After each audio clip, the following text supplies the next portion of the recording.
Hey everyone, and welcome to another video. I am Simply G, and today I'm going to be showing off all of the manga and light novels that I got for this month of April 2020.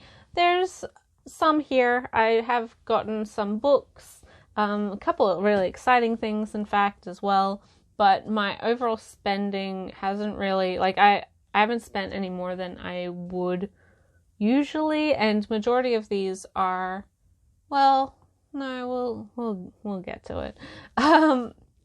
So rather than spend too long on this intro, I'm just gonna get straight into it, and I hope you guys enjoy. So first up is something that I bought way back in January, and I don't know, postage has been terrible anyway because of the current world events, but I don't know why this took so long to get to me. And this is Manga from the British Museum, their exhibition about the art form, basically, that was running last year. From everyone who I know who went, they loved it. It was really, really wonderful. This is just their book about a lot of the pieces in the exhibit and the history of manga, and there's a lot of recognizable creators, mangaka interviews, and editor interviews as well. It's really, really, really, really wonderful. It goes into the history of manga and sort of the importance of what it is and the people who were kind of involved with a lot of the most iconic works within Japan and outside of it. It's a phenomenal little book, and it's definitely the type of thing I like to read and enjoy. I am so jealous of everyone who was able to go to this actual exhibit. It would have been something that I would have loved to go, but obviously it's at the British Museum, and I haven't been to the UK or England in particular for many years. So I'm kind of living vicariously through this book. It is available to purchase online from the museum itself or from various other book distributors. But again, I don't know why my copy took so long to get to me. And there's old and new stuff, really interesting mix of titles that are included here. So yeah, check it out if it sounds like something you'd be interested in. I've only had the chance to flip through it so far because I literally got it today, and I couldn't be happier. It's really, really, really nice. Next is an art book for a series that recently completed, both in Japanese and English. A series that I really, really love. It's one that I recommend to people who like a lot of action and just like crazy over the top wackiness, but it definitely has like a real strong core and heart to it. I love the characters of the series and the mangaka. I'm really looking forward to her newest work, and this is the Mud and Sludge art book for Dorohedoro, or from Q Hayashida.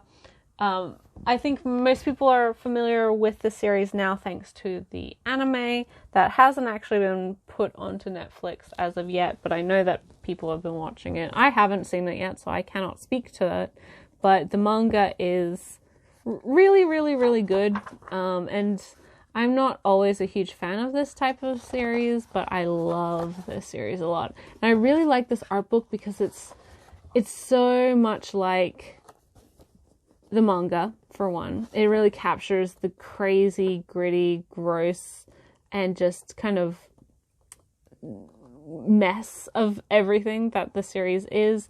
There's a lot of, but even in the printing of it, there's a lot of different paper qualities. You can see like, oh, it's so good. There's some pages where there's spot gloss, and it just feels like, I don't know if you guys know what a smash journal is, where you just kind of make a diary or a journal out of bits of paper rubbish, from everything from like receipts to paper bags to scrapbooking paper to lace doilies or like paper lace doilies, to pamphlets, to whatever else, and you just kind of make it into this thing that you can write into, and it's meant to have this kind of messy, organic feeling to it.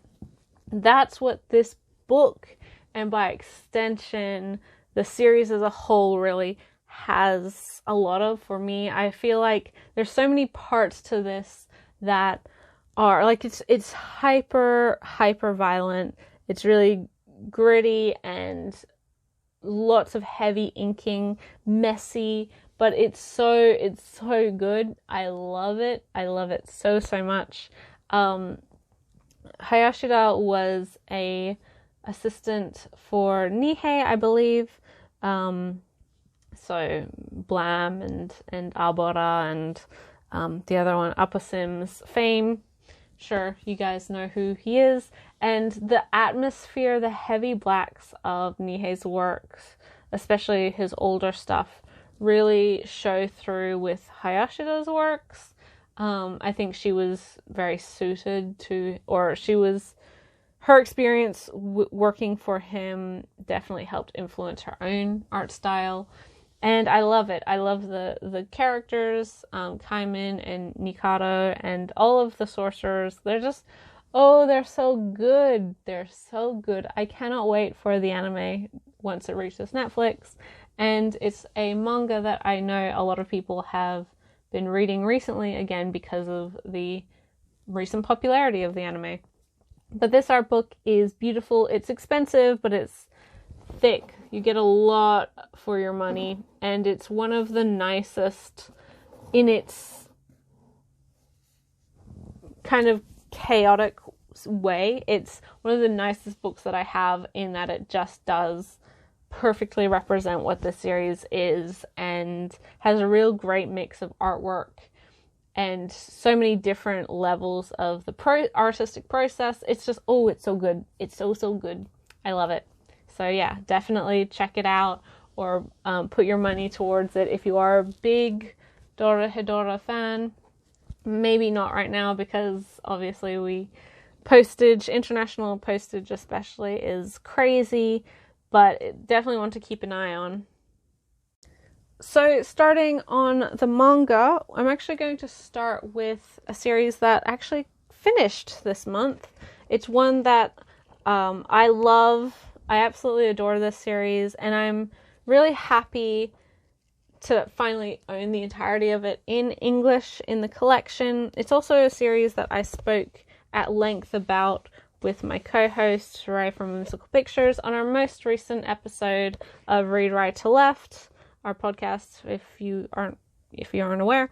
This is volume 14 of Devil's Line by Ryo Hanada, and this is kind of the epilogue side story volume of the series. Really, the plot finished last volume. This is a follow-up set about a year later, 6 months to a year later, following all of these characters and what they're doing now. I really like it. There's a lot of characters in Devil's Line, and honestly, it's not, especially if you're reading it all at once, it's quite a because the main series has a lot of conspiracy and corruption and scheming, along with these more character and relationship focused elements. There's a lot of characters, and sometimes I feel like if you're reading it book to book, like when it was releasing, it may have been confusing at some parts to really fully get an idea of like which characters which, or what's going on, because this series did take a long time between volumes to be released. But again, this is another series where I adore the characters. I really like all of the romantic aspects of it, which is kind of a somewhat major focus throughout the series, and I think it's really well done. Again, we spoke at length about this in the last podcast. I don't want to kind of reiterate it here, but I think the balance between the human struggle and the overwhelming, like, larger conspiracy of devils within society is so well balanced in this series. I commend Hanada for writing such compelling characters, such nuanced characters, and such a complicated scenario with a lot of heart and a lot of, like, believability. I think that's my biggest thing with this series, is that it also covers a lot of themes that are applicable to a lot of other series even outside of this genre. Consent and trauma and acceptance are all, like, very major themes. I will say, and again, when we talked about it in the podcast, but it is a series that deals with very, very, very heavy themes of, like, childhood trauma, sexual abuse, things like that. You never see it, at least so far when it comes to sexual assault and abuse, you don't really see it that much or at all. It's never, like, gratuitously shown to you, but it is an element and it is quite prevalent because that's one of the major conflicts with the human-devil relationship. Anyway, so if you're not aware, this series is about a modern-day Tokyo in which there are these people who have a condition called devilism, where if they are exposed to blood, if they see it, smell it, etc., then they turn into this very monstrous looking being. Their teeth enlarge and they get very long enlarged nails, and the bloodlust thing is connected directly to actual lust. So it's not only if you see blood, but a lot of the times if you're sexually aroused, which if devils do transform, it's very often that they attack someone and will sexually assault them at the same time. Our main character, or one of our main characters here, Anzai Yuki, he is half devil and grew up in an orphanage. He didn't really know anything about his family, and he works for the police within the devil crime. So they need, basically, devils aren't a well-known thing in society. Most people don't know they exist. Devilism only affects, I think, like 0.1% of the population, something like that. So it's a very small portion of people who are affected by this, and it is a hereditary trait. So it's not like a vampire where you can bite someone and they'll turn into a vampire type of deal. There's nothing supernatural about this. But because devils are these violent creatures, violent people, and when they are in a bloodlust kind of phase, they can't, they get a lot stronger and they are a lot more dangerous. The police force need devils on the police to kind of be able to contain devils if they do go berserk, basically. So he is half devil. He grew up not really liking or wanting to encourage relationships or coexistence between devils and humans because he's basically afraid of what can happen, and he's also afraid of, like, what he might do to somebody, which is, again, big trauma and fear are big aspects of the series. But at the beginning of the series, he meets our other main character, Tyra, who is a university student. She is kind of caught up in this arrest of one of her friends who turned out to be a devil. And so she learns the existence of devils, and then they kind of end up in this relationship after a period of time.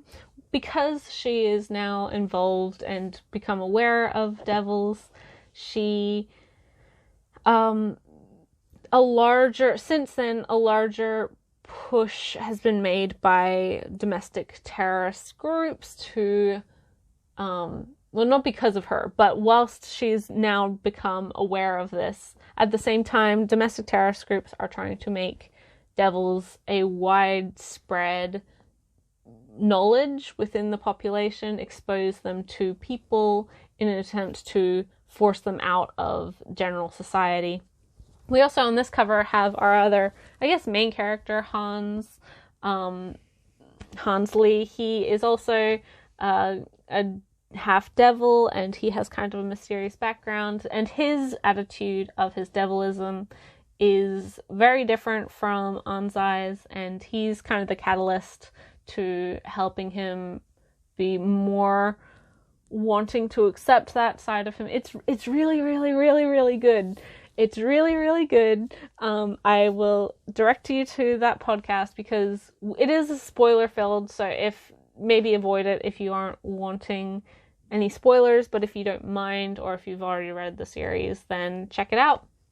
But this series is so wonderful, not because it does one or the other, so the romantic relationship or the conspiracy, like larger societal conflict, is done well. It's both of them are done well. The mystery is always really compelling. I feel like if it poses questions, they're always really answered really quickly, so you're never kind of left stagnating over like what's the answer to this for months, if not years, compared to some other series. But every time it does answer questions, it poses more, so it does keep it really intriguing. And I think that all of these characters, all of their motivations are very human.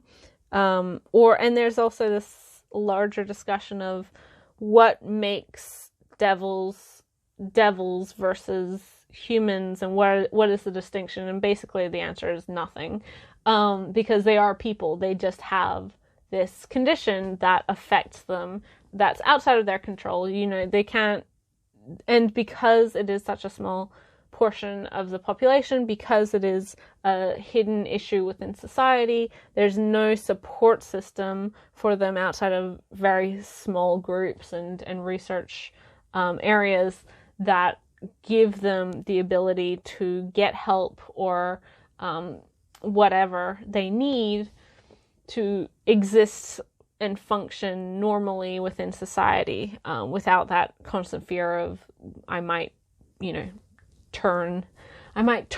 And the other big thing is like the blood aspect, the bloodlust aspect it's comparative to a drug addiction. So once it's happened to you, it's very, very hard, if not impossible, to fully break that addiction, and it goes into that a lot as well. It's really, really, really good. It's really good. And I cannot recommend it highly enough. Really, really happy to finally see the finish of it, and yeah, check it out. Next is a new volume from a publisher I don't buy from too often, but this is volume 4 of Mob Psycho 100 by 1. This means we are officially 25% through the series. We do have volumes 5 and 6 solicited. I don't know whether or not their publishing has been affected by COVID. I can't remember, because the thing about publishing is that you can have the books printed for months in advance before they go onto shelves, so we probably won't see. We've seen a lot of the publishers announce that there will be delays on their books, but I'm not so sure with Dark Horse currently. Anyway, doesn't matter. This is volume 4 of my favorite series by 1. This is the story of middle school student Mob Shigeo, and who has ESP powers, who has, telekinetic psychic powers, and basically his life kind of just trying to exist as a teenager, as an adolescent, and finding his place, and then his relationship with the people around him, most notably the relationship he has with his quote-unquote master, Reagan, who is a shady fake psychic who is basically taking advantage of Mob's actual powers for his own business, but in doing so, he's also kind of the only true role model, or yeah, I guess role model, or mentor for advice, good advice that Mob has when it comes to his psychic ability. And part of that is because Reagan doesn't want him questioning his authority as like the head psychic within spirits and such. But it also is actually very good advice about what it means to be like innately talented and what that means, or what that should mean to your relationships and how you treat other people. It's so good. Also, one of the other major relationships is with his younger brother, who is not psychic or wasn't born with the same kind of psychic capacity as Shigeru. So there's a really interesting dynamic there. I adore this series. I've seen both seasons of the anime. It is a phenomenal adaptation. I really also love this manga. I know people there's always the argument of like it's bad artwork and such, when we have kind of a not very polished maybe art style, but I love it. Like, this is it's kind of a horror manga, but it's definitely a comedic manga, and that style of very simple, expressive, almost gross looking characters is so funny. It's so much funnier than if it was done in a generic like anime or manga style. I've said this before and this is no shade on One Punch Man, but I feel like One Punch Man would be funnier if they kept One's artwork. It's not good, like in the same way that like that the current manga is beautiful and highly detailed and perfectly polished. It's not quote unquote good art, but it is very good art in that it expresses the humor of the situation pitch perfectly. And the same with Mob. I think One is a very talented artist. People may disagree, but he's a very talented artist. He knows what he's doing, and there's a method to the amateur looking quality of the series. I find this a lot funnier because of that. I find the characters a lot more genuine. As I said, I don't dislike One Punch Man, but it's not a series I'm actively collecting because it kind of feels a little bit one note. It does have very nice themes and good characters, but the joke is pretty one note, which is kind of the point. And Mob isn't too far off. There's not a huge amount of variation within the jokes, but I find the humor paired with Mob as a character and the inclusion of Reagan as well just makes it a little bit more funny, more entertaining, a little bit more like humanly genuine, and heartwarming and affecting. Because I feel like having watched One Punch Man, having read One Punch Man, having watched and read Mob Psycho, there's so much more that I've gained through Mob versus One Punch Man. And again, not to say that that's a bad series or it's not fun or entertaining or doesn't have its powerful moments, but comparatively the two are very different and I like them for very different things, and ultimately Mob for me is the better series. Really, really happy that we have gotten this license in some capacity. I know some people are upset that it's Dark Horse, but I'd prefer it to be Dark Horse comparatively to no one, right? So I'm not going to complain that Dark Horse is giving me a series that I want. So yeah, basically Mob Psycho is wonderful and everyone should read it. I can't wait for Volume 5, and hopefully Dark Horse will keep putting out these volumes and we won't get stuck in a forever hiatus and then have the rest of it cancelled, because Dark Horse is a little bit unreliable, but who knows. Next, we have some Viz volumes. I said last month that certain volumes on Amazon from Viz were like super duper cheap for some reason. Like I don't know the reason why they're so cheap. And so I got them because I was needing them. And yeah, so basically that's what these are. This is volume 10 and 12 of Dawn of the Arcana by Ray Toma.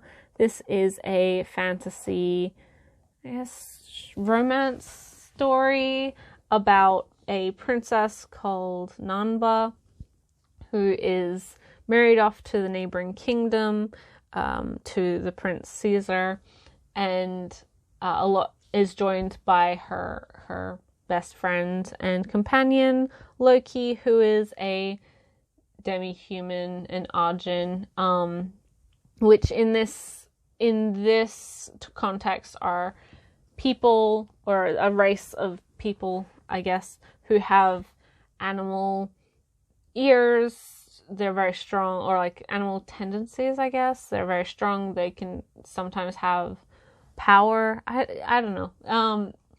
But who are seen as sort of the slave race, or the lower class citizens within both of the kingdoms. But Nanba, having grown up with Loki, is very much more sympathetic to their plight, and so she's trying to, along with Loki, trying to abolish the slavery of Arjun. And so there's a love story here between Caesar and Nanba, who initially don't get along very well, but ultimately do start to fall in love. There's also kind of a love triangle element to this, which includes Loki, but there's some things that go on, so I'm not going to spoil it, but it's done very, very well. I really liked how they handled a lot of the things in this series. I liked all of the character, or majority of the characters, at least the ones you're supposed to like. I thought that it's similar to me in the way that fantasy, especially fantasy shoujo, used to be, with a character, usually a young female character, going and trying to better people's lives because she hasn't had the same done. Like, she's trying to better everyone's life, generally by abolishing slavery. It's seen as well in the 12 Kingdoms, which that's an isekai, but this reminds me of that quite a bit. It also reminds me of Yuna of the Dawn, which doesn't have the slavery element, but definitely has the trying to help people, and rather than be this protected princess that doesn't have any idea of the outside world. Once given power, they put that power to the betterment of society and the citizens at large, rather than just living their life in a castle, living it up. So yeah, I really, really like the series. It's 13 volumes in all. I still need to get volume 11 and volume 13, and then I will have my series complete. I have read this series through my library. I loved it so much that I decided to pick it up in print.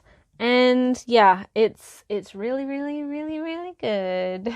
If you like, kind of fantasy series with a romance aspect to it, some kind of magical elements to it, definitely check this one out. I know that Ray Toma has a more recent series with Bride of the Water Dragon or something, which I haven't read, but that's also complete with 11 volumes, 11, 12 volumes, something along those lines. And I'm hoping to read it because I did enjoy this one so much. But again, I think I might try and find that at my library first. Next, we have some more catch-up volumes from my absolute favorite Shonen Jump title, bar none. I adore this series, and it's probably the only Shonen Jump title currently that I'm following in print, aside from Hunter x Hunter, but that's on hiatus, so it's a little bit different. But this is volume 35 and 36 of Haikyuu by Haruichi Furudate. I love my Volley Boys. They're so good. This is basically just some of the newer volumes that I need. I have had up to 33 for months now, and just it was put on hold for a while because it's not like it's a Shonen Jump title. It's not going to go out of print. I know that I don't have to pre-order it immediately to, be able to support the series, because it's one of probably the most popular best-selling titles in manga in the English-speaking world. I like a lot of Shonen Jump titles, make no question of it, but this is the only one that I'm actually buying right now. Again, aside from Hunter x Hunter, but that doesn't really count. I am up to date with the manga through the Shonen Jump app. I love it. Every chapter makes me laugh, cry, grin, yell, or all four of those all at once. There's something so lovely to Haikyuu that for sports series is done perfectly. So one of the biggest things that Haikyuu achieves is that it's not so much about, it is ultimately about the sport, and the sport is a huge part of the series, but the sport is kind of secondary to the characters, or at least its importance is to how it affects the characters, more so than what the outcome of games are. Other people have put it much more eloquently than I ever will, but there's the fact that winning and losing isn't ultimately the goal of Haikyuu. It's a part of the experience of Haikyuu, in that when you lose, the game's over, you can no longer play volleyball, but that's the goal. That for our main character, especially Hinata, wanting to play volleyball, wanting to be the longest out there on the court and to continue playing is the goal, more so than getting the trophy at the end of the tournament. The achievement isn't in being the best or winning the prize. It's in being able to play the game that you love for so long. And we've seen it more in the more recent arcs, because if you're not aware, there's been a time skip in the manga. And I really, really love how in this series that is so focused on the volleyball, it is so focused on the sport and making the sport understandable to people, which it does it's so good. It's so good. I didn't understand anything about volleyball before reading it, and now I know all of the rules.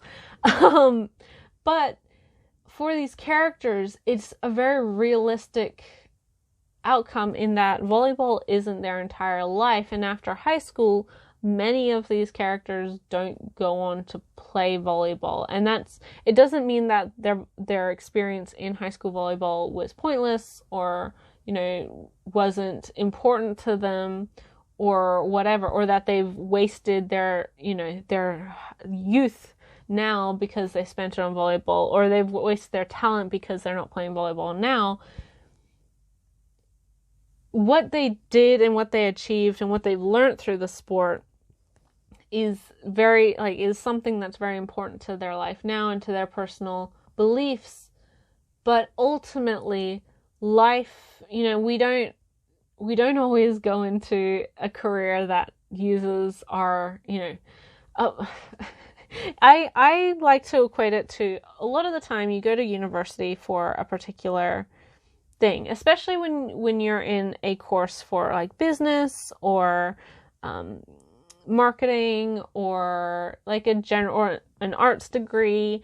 You're not going to go into that industry, or you might be in that industry for a little while, but then 5 years down the line, you might be doing something completely different, and that's fine. That's okay. That's part of life. There's very few people and there's very few occupations that are specialized enough that you have to, go to school for a very particular amount of time, get very certain qualifications, and then you go into that industry, like doctors, lawyers, that sort of thing.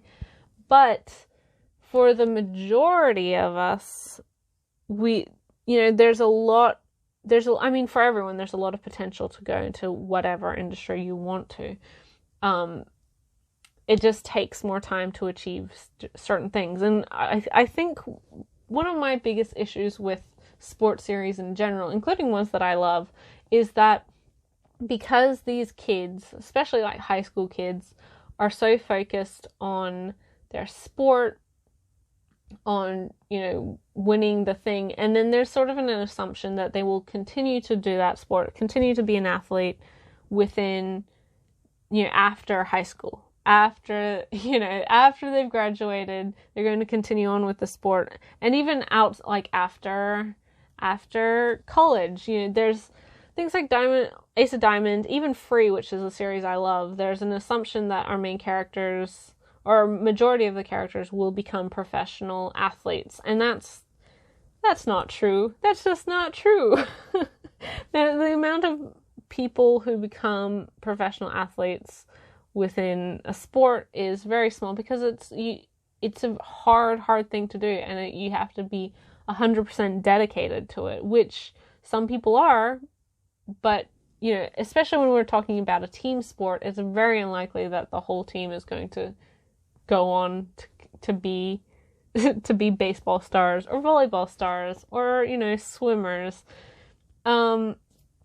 So yeah, I really appreciate that Haikyuu. This particular part of the series, we're in the fated and super built up Nekoma and Karasuno game, and I love it so much. But just this series continues to outdo itself. It just continues to be the best that it can be, and yeah, if you're not reading it, even if you're not a fan of sports series, I do recommend this. It's got a lot of heart. It's got a lot of very likable characters. It's got just a real fun quality to it. And it just continues to be better and better and better. Next, we have another Shoujo Beat title with Volume 6 of Snow White with the Red Hair by Sorata Akiduki.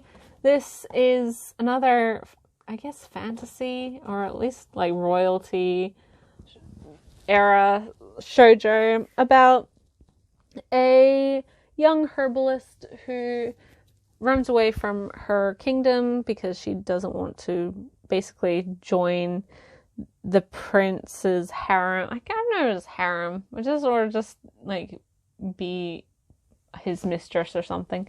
She doesn't want that. She wants to be able to live her life how she chooses. She runs away and she runs into this group of people in the forest who kind of, she helps them, they help her, and ultimately she and the head of this group are really, like, they're very interested, or he's very interested in her. And he's really impressed with her knowledge and her skill at being a herbalist. So he offers her a place in his kingdom, because little does she know, but he was the second, or is the second prince of the neighboring kingdom, right? It's a love story between the two of them, but more so it's about the various things within, various conflicts, the various things that happen. And I really, really, really like this one, because both Shiroyuki, our main character, and Zen, our main male character, as well as the side characters, Obi and Kiki and, I can't remember the other one's name. They're all really well done, but I really like the relationship between Shiroyuki and Zen, because there's a mutual respect there, and a mutual support there that is really refreshing to see. Zen continues to help Shiroyuki to be her best, to give her the opportunity to prove herself, I guess, to the what is it? The castle, the kingdom's herbalists, the castle's herbalists, and their, I guess, medicinists there. But I just really like that he's so supportive of her career and what she wants to do and the choices she makes. And then, comparatively, she's also really supportive in the way that she can be in helping him be a prince. And the expectations that come with that. And it's just, they're so sweet. I love them. They're so sweet, you guys. There's a lot of really interesting stuff here. Currently, in this volume of the manga, we have Shiroyuki actually back in her original kingdom, visiting the prince that she ran away from, and them trying to build a relationship, like an actual proper relationship and perhaps friendship, now that he's become more aware of, like, oh, that was kind of a dick move, and I'm sorry that I did that to you, and, I don't want you to hate me type of deal, which I think they handle it really well. I've seen the 2 seasons of the anime, I own them as well, and it's so sweet and lovely, and, there's a lot of stuff that goes on, a lot of, not conflict in this way that is dramatic or scary or annoying either, but it's issues that come up in day-to-day life and that couples especially have to address, and it's done really, really well. And then also kind of the larger issues of ruling a kingdom and the various vested interests and trying to coordinate through all the politics of that, and all of the various issues that comes with that. So I think it's just done so well. This is a long one though, so I do recommend the series, but it is one that if you're wary of space, I'd say maybe pick it up digitally, because this is at least 21 volumes in Japan currently. So it's a longer one. I don't know if it's heading towards an endpoint or what, but it's one that I really enjoy, and I'm really happy that it got licensed after such a long time, because I don't think anyone really expected this to get licensed after it had been so long since the anime had been released and things like that. So thank you, Viz. I appreciate it. Another title from Viz, and this time it's a debut.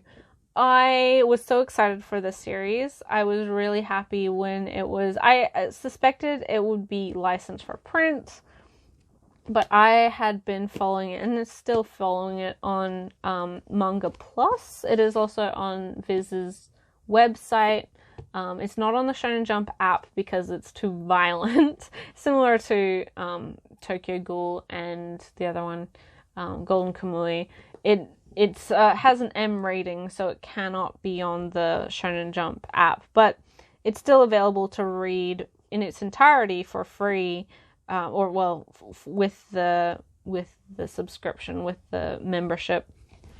But this one is also available, the current chapters at least are available on Manga Plus, and I love it. Okay, so this is volumes 1 of Hell's Paradise, Jigoku Raku by Yuji Kaku. This is the story of a bunch of criminals who are sent to this island, basically to try and get this elixir of immortality for the emperor or the shogun, one of the two. And if they do so, then they will be pardoned for their crimes. They're all like death row inmates. And so it's kind of a battle royale, no bars held fight, where they have to basically try and get this immortality elixir. They are also, each criminal is accompanied by a swordsman from a particular school, which is regarded as like the best, especially for beheading. And so our main character, Gabimaru the Hollow, is part of was part of a ninja clan thing, group, and was captured. He tried to leave the group, was ultimately captured and sent to prison, and they've tried to execute him multiple times, and he's survived every single time. Basically, he's unkillable. Gabimaru the Hollow is unkillable. So he's been offered this opportunity to get this elixir. His swordsman partner that he's with is this character here, and she is the like heir to this sword school, one of the best, and together they are trying to, not die, because this island is full of like really weird monsters and fauna, flora as well. It's just an unusual, creepy island, and it is very easy for you to get caught up and consumed. Right. So that's why they're sending criminals. They already tried to send soldiers. That didn't work out very well. So now we're sending criminals. I love this series. All right. First of all, Gabimaru is adorable. He's such a sweetheart. You wouldn't expect me to say that about like one of the most notorious ninja killers of the series, and who's like an immortal, unkillable guy. But I love because one of the biggest motivators for him is he wants to be free so he can live a simple life with his wife. And I just oh my god, he's such a good boy. Oh, his love for his wife is like my favorite thing of this whole series, first and foremost. But secondly, I really like, because of his wife, because of his dedication to his wife, the loyalty to his wife, I really like that it kind of nips in the bud immediately any potential romance between him and this girl. And I like her, don't get me wrong, but I really like their relationship as like friends and or partners much more than like a romantic one. I don't know. It's so good. I also really love the art style of this. It's just, the action is really, really good. There's a lot of, I will warn people, there's quite a bit of like body horror in this series, so maybe don't read it if you're creeped out by that. But there's a lot of like really weird monsters, and even people who aren't like super into violent series. Well, I mean, if you're not into violent series, if you're not into action series, don't read it. It's not for you. But I feel like even people who aren't usually a fan of this type of stuff may enjoy this, because I find the characters really interesting. And it's not just Gabimaru and, what is her name? I can never remember. It's in here somewhere. It starts with an S, and I cannot remember exactly. But there's other criminals, there's other swordsmen who are also in this. Is it Sagara? I think it might be Sagara. Oh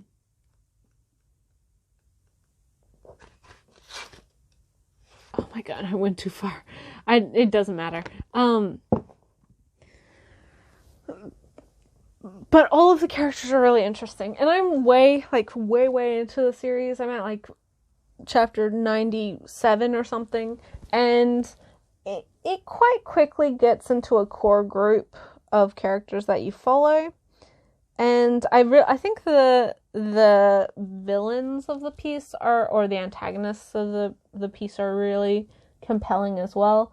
But it's just so good. And I really like how well balanced these criminals all have a human element to them. They're all nasty criminals that did bad stuff. Like, they wouldn't be on death row if they weren't, but they do make them very interesting, very sympathetic, or empathetic at least.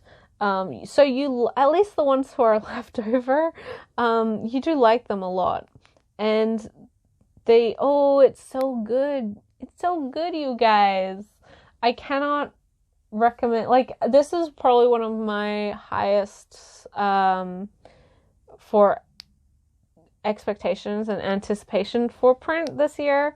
Viz licensed a lot of series that I was expecting them to license thanks to their availability on Manga Plus, but I'm just so happy that they have put this into print, because it's one that I really, really, really like. I think a lot of people would like it as well, and I know a lot of people don't read digitally, so it's nice to have it available, and it's one that is, it's just so good.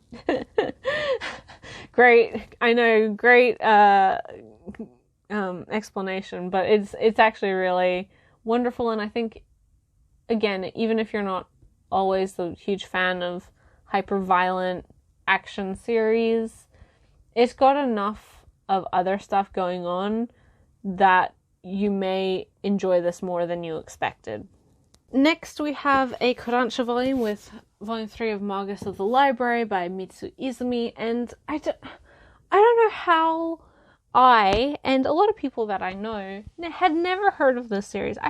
This just, like, came out of nowhere, right? Kodansha licensed it, and it was like, I've never even heard of that. What is that? And then and I think everyone was a little bit like, oh, okay. And then the first volume came out, and I loved it. It is so good. I adore this series now. Okay, it is everything that I could want. And that's not me being hyperbole or anything. I adore this series. So if you're not familiar with the series, this is the story of Theo, who is this character here, who, when he was younger, was ostracized. It's kind of a fantasy, I guess Arabian Nights, similar to Magi, with many various races of people, and he is half, quote-unquote, human, and the supposition, the inferment is that he's also half of another race, which are elves, very likely, who many, many years ago were basically all slaughtered in a genocide. And so he was raised by his sister within a human town, settlement, whatever. But because he looks so different from the people around him, who are all very dark, have dark skin, eyes, hair, comparatively to his very light complexion, his pointed ears, he really stuck out. So he faced a lot of bigotry when he was younger, but he loved to read. He loved stories. He loved the escapism of books. And when he was younger, through a series of events, he meets what is called a kafna, some traveling kafna who came to his town to check on their library, which is basically this world's librarians. And anyone can become a kafna, but it is a very hard test to pass. It is mainly dominated by women because it's one of the only higher end jobs for women, especially scholarly jobs.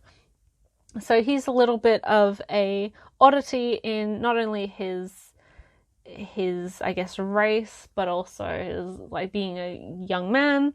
So the first volume is quite self-contained when he's younger, when he meets this kafna and kind of discovers this dream of wanting to become a librarian. The second volume, and with this third volume we see the conclusion of this, I guess, arc of Theo trying to become and taking this kafna test. He's gone to one of the major cities where he's met a lot more people from all various races, and it's as I said, a very hard test. I love this art style. Is so beautiful. The world is so evocative and so just wholly consuming. It's just, oh, it's so beautiful. Look at this, you guys. Look at this. Whilst he's in the city, Theo becomes kind of aware that he's not actually... He thought that he'd be more accepted in the city, but being in a town, being in a place where people are more used to different people and the different races, he sticks out even more because of how he looks, and they're not familiar with that, right? So it's just, it's done really well. I really like the characters in this. I think that the writing for this library work and for just the absolute love and awe of books is really shown. It comes across very well in the series, and the peace and the hope that escapism gives Theo, I think, is very familiar for a lot of people. I think a lot of people, especially in childhood, read as a means to escape their normal life, and even in adulthood. But fiction especially is such a powerful tool, and I really love how it's shown in the series. I really, really liked it. We also get kind of hints of a larger trouble brewing within the city and within the society, and the possibility of another war breaking out with this volume. And yeah, it's just really, really compelling. I love these characters. It's just really magical. It's really it's the style of fantasy that I really enjoy as well. If you like Arabian sort of settings, things like Magi or even A Bride's Story, it has that same level of just rich setting, just rich world. It's done really, really, really, really good. It's done really good, and it just shocks me that I had never heard of it. No one I spoke to had ever heard of it. When it was licensed, no one knew what this was. No one knew what to expect. The cover for Volume 1 looked beautiful, and I was like, I'm going to check that out because that looks very nice. And it has library in the title, so I'm going to check it out. And it was just such a shock. It was just such a surprise. And I'm so happy that I tried it, because it is, especially if you like fantasy. It also reminds me a little bit of Ascendance of a Bookworm, which is also very focused on the love of books, but in a totally different manner and a totally different kind of magical setting as well. But I don't know, they're both similar characters in their love for books. But check it out if you haven't. Give it a shot. It really may surprise you in how much you enjoy it. Another magical series, but kind of in a different vein, is Witch Hat Atelier, Volume 5 by Kamome Shirahama. This is the ending of the, witch trial that they're on. I've said this before with all of these series, but this one too. I really love this. I think the magic system is great, and I think it works so well with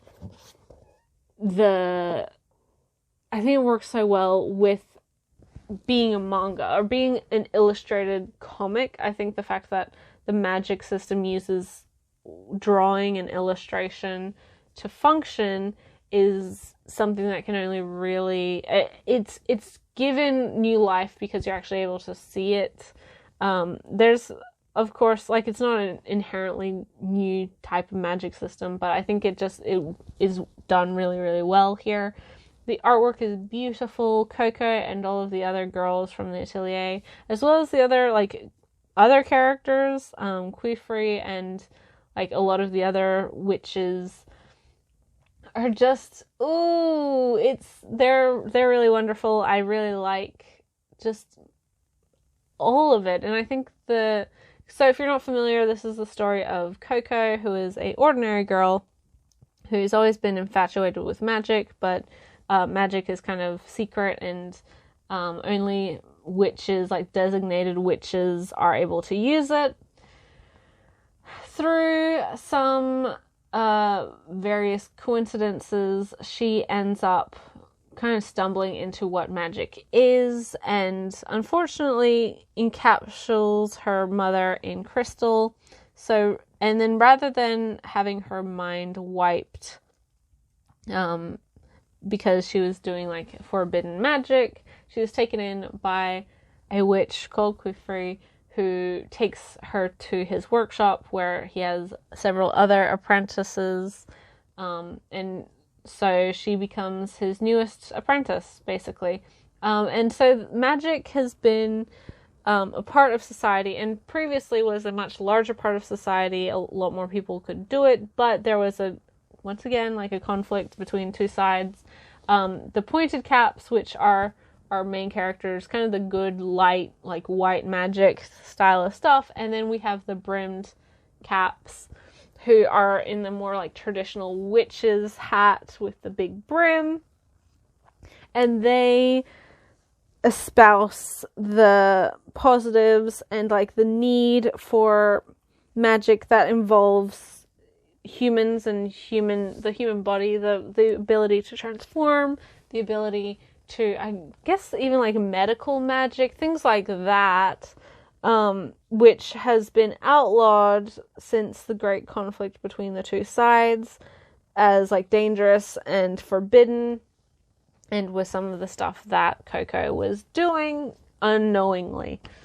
Now the brimmed caps are trying to encourage Coco, who has this background that's quite different from the other girls or other people who are studying to become witches, trying to encourage her to basically, rediscover this kind of human dark magic. It's very, very good. We have a lot of character development for some of the side characters in this particular volume, and I like them all. It's a very, again, magical sort of series, but comparatively to like the Arabian like style of Magus of the library, this is much more like a Western version or a Western style of magic, much more like, the typical stuff that you see. It's beautiful. I'm sure most people are familiar with the series nowadays. Shirahama was quite well known for her covers she used to do for, or has done for DC, and I think just DC. And yeah, it's a really, really good series, and if you aren't reading it, and again you like this sort of magical style of story, check it out. And again, for like, I guess, magical styles of story, although this isn't really magic in any way, shape, or form, it still has this fantastical feel to it. This is a series that I had wanted to read for a long time. I got a couple volumes from a secondhand seller. I got a couple more volumes from my good friend Aisha from Mama Loves Manga. And these volumes were cheap on Amazon, or at least way cheaper than they normally are. So I decided to pick them up, which means I'm only 1 or 2 volumes behind for the English release, which is good because I really enjoy the series. And that is Hakume and Mikochi, Tiny Little Life in the Woods. So volume 5 and volume 6 by Takuto Kashiki. It's very much like a Borrowers or Arrietty-esque story about tiny little people who live in the forest. Many of their community and townsfolk are various animals who also live in this forest, but there's also other like tiny little people. It's so whimsical and magical, and so this is from Harta magazine, one of my, if not my favorite magazine in Japan. They have published They've published and serialized some of my favorite manga of all time, most notably Carol Mori's works, so Emma and A Bride's Story, but also things like, what's the other one? Delicious in Dungeon is, I think, the one most people are familiar with. And they're also, like, Go With the Clouds North by Northwest, Ran, and The Grey World. This is one of their ongoing series currently. And, I love everything about it. So this is the story of Hakume and Mikochi, who are our characters here, who live together. They're roommates, best friends, maybe something more. And Hakume is kind of she's a laborer. She helps build things with this, construction job. She's really good at the fine details, things like that. And Mikochi she makes things for sale in stores, a lot of like clothing and food stuffs, like pickled foods and jams and other various things of that nature. And it's their day-to-day life, living in this little tiny world. And and also the various people that they know, their friends and co-workers. Look how pretty it is. Look how sweet it is. Look at the cool animals. And dang, again, this is sort of in the same style of a soothing or healing story. It's Iyashike story, so it's not like there's not meant to be any major conflicts or any huge plot. This is definitely a slice of life with kind of a fantastical, magical spin on it, and I love it. You guys know me at this point. I'm a big fan of this style of story, and it's just so sweet and lovely. It did also have a recent anime adaptation, which I haven't seen, so I can't speak to the quality of it, but with this style of story, with this genre, I'm sure it's good, if not great. It's very dependent on animation and things like that, but I don't think that it would be a bad adaptation in any case. Really, really, really, really good. Really good, and really happy to kind of like slowly being catching up on this series, because Yen Press titles are so expensive normally, and this was like half off, if not more, so I was like, I need to get those right away or else I'm gonna regret it. But give it a shot, especially if you can find, I think Yen Press titles in general, if you can find them on sale, that's probably a time to invest in them more so than pre-ordering and stuff like that. Finally, for the quote-unquote normal manga, we have another Viz title, but this is one of their like high-quality collector's releases. This is the hardcover of The Drifting Classroom by Kazuo Umez, Volume 2, out of 3.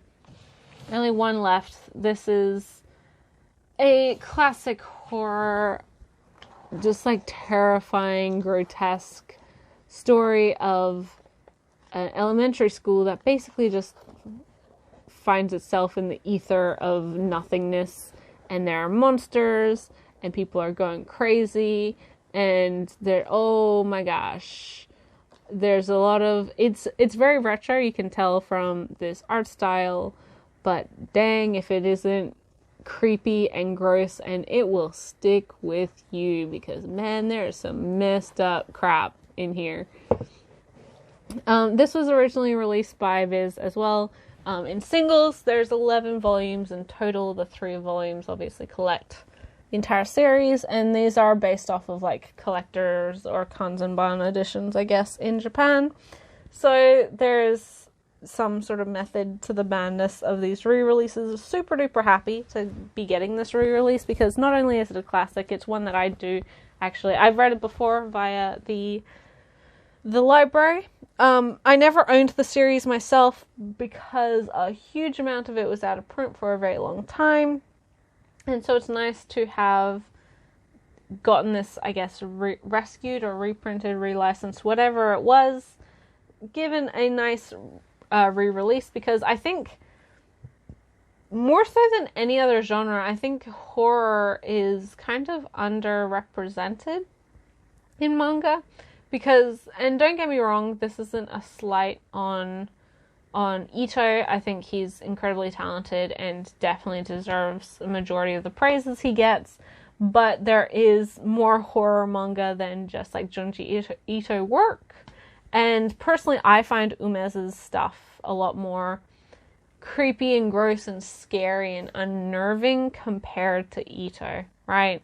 That might be controversial, but that's just my personal opinion. And I'm hoping that we've seen it a little bit over the last couple of years, but I'm hoping that we see more horror outside of Ito getting licensed. Because, again, don't get me wrong, Ito's wonderful. He definitely deserves his reputation, the praise, everything else, but he's not the only horror mangaka out there, and he certainly didn't invent the genre. And we get so much Ito all of the time. I'm pretty sure at this point every single one of his works has been licensed, and there are some that are exclusively coming or being made for the English-speaking market. So if that doesn't say something to like his popularity overseas, I don't know what could. But we need some variation. You know, like with every genre, it's nice to have more than one voice representing it. Anyway, A Drifting Classroom, freaky, creepy. Definitely give it a shot if you don't mind the older style. And yeah, super looking forward to the final volume and getting them all, and then I can reread it because it's been a while. Next we have a couple BL titles. The first one, well actually both of them are debuts.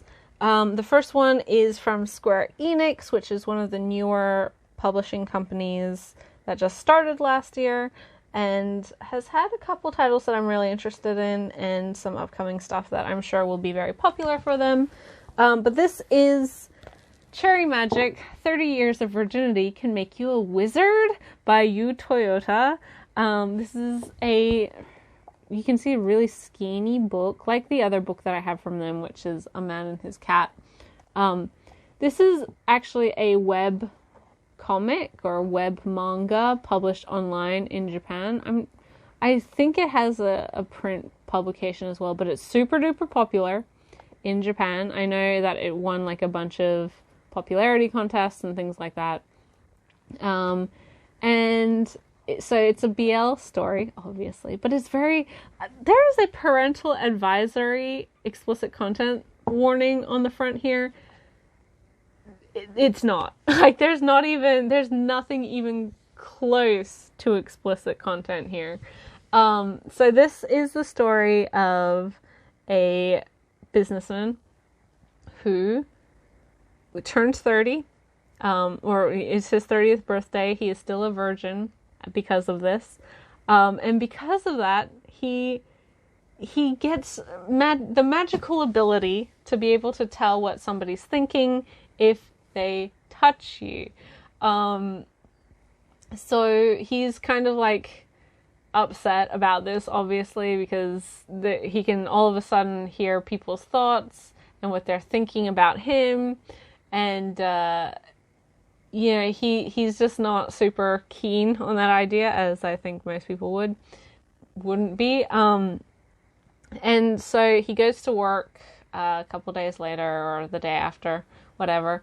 And he's at work, and one of his co-workers, who's like this really nice, handsome, always put together guy, he's very popular, accidentally, and he's kind of like bemoaning, he's like, man, I wish I was, him, because I bet he's not a virgin. Like, he wouldn't have had this problem, because he figured out, like, obviously that it was his, like, being a virgin at 30 gave him this magic. I don't know how, or I can't remember if there's an explanation as to why he knows that, but he figured it out pretty quickly. And there's kind of a joke later on in the book from the the writer, the mangaka, that it's like, I've heard people say like, oh, if you became a wizard, quote unquote, at 30, because you're a virgin at 30, then there'd be a lot more wizards out there.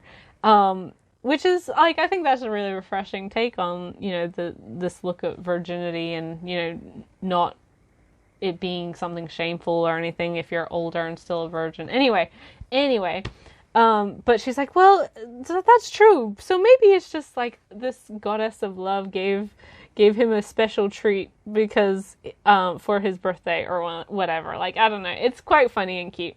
Anyway, but he accidentally brushes against his coworker. And he's able to read his mind, he's able to hear his thoughts, and his coworker has the biggest, fattest crush on this guy. And so now he's like hyper aware of this guy having feelings for him, and he's never even like considered that possibility because he's kind of just this normal, quiet, kind of shy and awkward dude. And like, also, up until this point, I'm sure he wasn't really questioning his sexuality, so it's just really sweet. It's really sweet and fun and funny. Like, it's not meant to be super dramatic or any, it's just a bunch of fluffy, funny shenanigans, where this guy is now hyper aware that this guy likes him, and oh my gosh, I might like him too, but I'm not sure. How do I admit that to him? How can I say that I know how you feel about me without being like, yes, I can read your mind because I'm a magical virgin. So yeah, it's a fun time. I can definitely see why this is super duper popular in Japan. It's still ongoing. It's still being published online, as I said. And if you like your fluffy, sweet BL with a bit of fun, you're not taking it too seriously, check this one out. It's maybe wait for a sale for this one. I think because Square Enix books just in general are smaller or thinner than normal. They're a larger trim size. They're the normal, like the Viz, what people call like the signature trim size, but they are skinny little books, so you might want to wait for a sale or something. But it's really, really cute and sweet, and I definitely say check it out if that sounds like your thing. Next is the first volume of I think this volume's been out for a couple months. I just didn't get it immediately because I wasn't afraid of it going out of print or anything, but I've been wanting to read this for a long time because it is, I think a lot of people know this from the recent anime adaptation, and that is Given by Natsuki Kizu. This is the story of basically a band of two high school boys, one who has a guitar, and he asks one of his classmates to teach him guitar after they kind of run into each other hanging out in the steps of the gymnasium. And they slowly grow closer as friends, and then the love blossoms, and then there's some drama from one of our characters' past and his previous relationship and how he's afraid to get close to people now, and it's really good. Again, I think this is one that a lot of people are aware of thanks to the anime adaptation, which was wonderful, just by the way. I really, really liked this volume. I really like this manga in general. I can't wait for volume 2. I really like the story of the anime, and it's really nice that and I've said this before, but over the last couple of years, we've gotten more and more, like, nice, not that, like, fetishy or, like, toxic or problematic BL getting anime adaptations, which didn't used to be the case. A lot of the previous, like, BL or yaoi anime that we'd get was very tropey. It might be very popular stuff, but it's not to the standards, I think, of current titles. And so over the last year or so, even a couple of years now at this point with the Dokusei film, we've seen more and more of these more I guess, palatable or easier to recommend series are getting anime adaptations, and Given is just one in a long line of recent ones. Really, really like this. The music was great, so if you if you like music anime as well and you don't mind, queer stories, check it out. I think there's it handles a lot of the elements very, very well. Although I will say that the anime, or the first season at least, it does focus very much on one particular aspect of the story, whereas there are more other stories going on. Things are touched upon, and there's a lot of side characters and stuff, so it balances things well, but ultimately this is the first season, and I guess the earlier parts of the manga, understandably, is about these characters, or main characters, getting together, and not so much on their relationship after they get together. But I don't think that's a problem. I think it's just very indicative of the pacing of the manga and how much is going on. I liked it a lot. I think most people really enjoyed it, at least who saw it. It was heartbreaking at points, and I think it handled those elements very, very well as well. And the strain of guilt and trauma, and especially survivor's guilt, is a huge thing with this series, and how you can take those past experiences and apply it to your art, in music in this case, is shown very well in this series. And I think there's a definite nice to see trend of the shift of what is popular and current and beloved within BL and Yuri as well, at least with the stuff that we're getting licensed, comparatively to what is popular in Japan, because they have their whole other markets that are oh my gosh, that is definitely probably not something you can recommend to a lot of people. But it's not a bad thing that stuff exists either.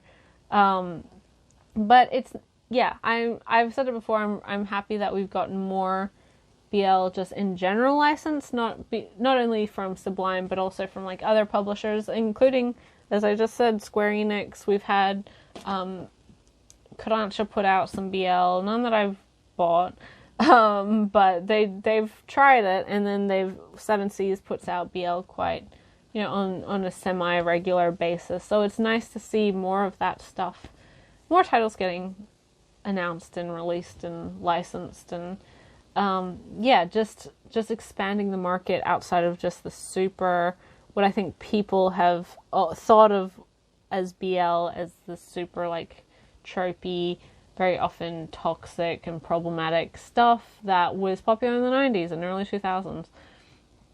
And again, not to say oh, that shouldn't exist or we shouldn't have that, but it's nice to see a bit of expansion outside of those, which has been an ongoing thing for the last 2, 3, hell, even 5 years. So yeah, positive trends. Really liked this volume. There's 6 volumes in Japan, I believe. So I don't know if volume 2 has come out in English yet. It's definitely been solicited, and volume 3 has also been solicited. I don't know. I'm behind, so I can't really say. But if you're a BL fan, or if you liked the anime, then I'd encourage you to pick it up. Finally, we have some light novels, both of which were really super duper cheap. Again, I don't know why. And I'm going to show them off together because they're by the same writer, creator, whatever you want to call it. And this are similarly to the light novels that are based off of Shinkai films, 5 centimeters per second, Voices of a Distant Star, Garden of Words, etc. These are, in the same vein, these are Mamoru Hosoda's novels for Mirai and Wolf Children, Ame and Yuki, which obviously are films that he also wrote and directed. I find it interesting to compare the two. a lot of the time, and I haven't had the chance to actually read these yet, they're next on my to-do list, but I find it really interesting to compare to see what makes it onto screen and what is, I think, a little bit more well explained when we're talking about internal dialogue and monologue from characters. Obviously, film and prose or novels are two very different art mediums, and they have their strengths and their weaknesses, and the power of a good story, the power of a good creator is to play to either of those mediums. I haven't read a novel for any of Hosoda's films yet, so I don't know how different, or the fact that he's the one writing it will affect it, because for a lot of Shinkai's novels, he wrote like the main idea, but there is also usually another writer who actually makes it a novel, which I think works well. And I can't speak to these novels. I don't know how well they're executed, but I do think that if you really love a film, whether that be from Shinkai or from Hosoda, then I do think reading the novel is an interesting activity to do, if nothing else, to see like how much the story might change, or your perception of the story might change because of the strengths and weaknesses between each medium. I think that, like, personally, there's some of the Shinkai novels which are not necessary to read. Like, I don't think the Your Name novel, I think it gives a little bit more insight to some of the scenes, and there's one pretty funny scene that was not included in the movie, but it's not like a must read. Whereas 5 centimeters per second is quite good. It does give much more depth to a story or a film that was only 60 minutes long and was very one-sided. So, and that one, 5 centimeters per second, Another Side, or whatever the title of that was written in. So that film is in 3 parts, and each part comes from one character's perspective. The novel is those 3 parts, but written from the other character's perspective, which I thought was a really, really well done way to do that. But yeah, so they're all very dependent. But if you haven't seen either of these films, personally, Wolf Children is my favorite of Hosoda's films. I love that movie so much, and that is about a single mother who is raising her 2 children who are half, I guess, werewolf, half wolf, and the struggles of her children being in these 2 worlds and making their own decisions for their life, and the struggle of being a single mother and trying to support them with their life choices, and trying to raise children without a partner and not being able to, I guess, rely on someone else to help you either, or like find a new partner, because of this larger secret that your children have that you are trying to protect. It's beautiful, makes me cry every time. Mirai is his more recent work, the most recent of his films, in fact, and that's about a young boy and the relationship he has with his family now that his younger sister has been born. And I think maybe people didn't it's not as good a film as some of his previous works, but I do think that some people didn't like it very much because our main character is a bratty 4-year-old, which just kind of shows me that they don't hang around a lot of 4-year-olds. I think it's a very true to life representation of a child's perception of their family changing, and what new siblings mean for children, especially because, okay, I've related this to my own life a lot. I am an older sister. I was the first child. My sister is 4 years younger than me, so very similar to these kids in this book. And despite being a very well-behaved child up until that point, when my sister was born, I was like, and this happens with almost every child, you get jealous because you no longer have the full attention of your family.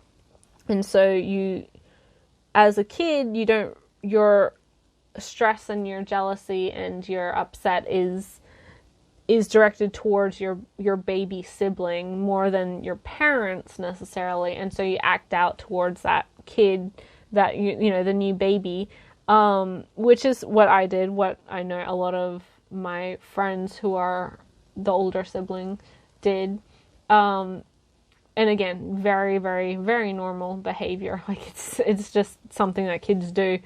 And that's very much what this film is about. And I think people who were, as I said, it's not his best film, but I do think that people who didn't recognize that aspect in themselves, because either they didn't have that experience, they don't have siblings, or definitely didn't, they might be the youngest sibling, or they might, they're not parents, they haven't experienced it, so it would be harder for them to relate to, compared to me, where I'm like, yeah, that was my life.